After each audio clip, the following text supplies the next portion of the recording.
কয়েকদিন আগেই experience with প্রিয়া আপু তার ফেসবুকে ভাজা ডিমের ভুনা রেসিপিটা শেয়ার করেছে।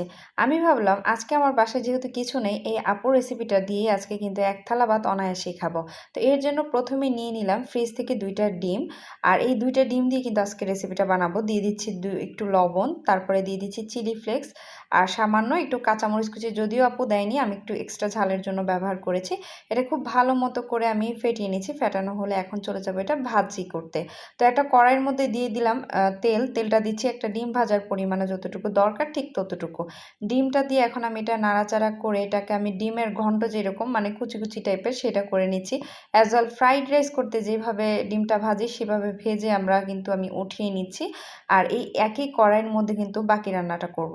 তো দিয়ে দিচ্ছি একটু তেল, আর একটু তেল দিয়ে এটার মধ্যে ফোড়ন হিসেবে আমি দিয়ে দিচ্ছি 3টা শুকনা মরিচ। হালকা নেড়ে চেড়ে এটার মধ্যে আমি এখন দিয়ে দিব একটু রসুন কুচি।